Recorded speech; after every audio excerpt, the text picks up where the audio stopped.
আজিৰ ভিডিঅ'টো গাঁৱৰ পৰা ষ্টাৰ্ট কৰিছোঁ। ইয়াৰ গাঁৱৰ পুখুৰীটো কিমান ডাঙৰ চাওকচোন। পিছে মই ঘৰলৈ যোৱা গম পাই এই দুটাই মোক নিয়াৰ কাৰণে ৰাস্তাত ৰখিয়ে আছিলে। এইজনক আকৌ চাওকচোন, এনেহান ঠাণ্ডাকো ইগন'ৰ কৰি পুখুৰীৰ পৰা ডাঙৰ মাছ ধৰি আনিলে। এয়া মই ব্লগ বনাওঁ যে তাইও মনে মনে মোৰ মোবাইলটো নি ব্লগ বনাই আছে।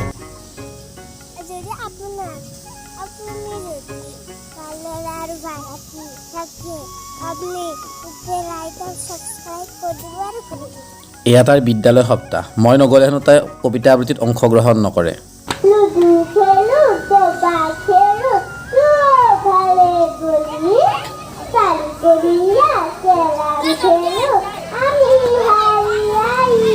শিশু নিৰ্যাতনৰ ওপৰত সিহঁতে এটা ভেকশ্যন প্ৰতিযোগিতা কৰিছে। পিছে ভেকশ্যন আৰু কবিতা আবৃত্তিত তাই প্ৰথম পুৰস্কাৰ পালে।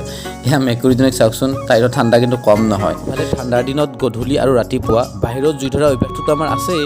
এতিয়া আমি জুই পুৱাই পুৱাই একাপ একাপ গৰম চাহ খাই দিওঁ।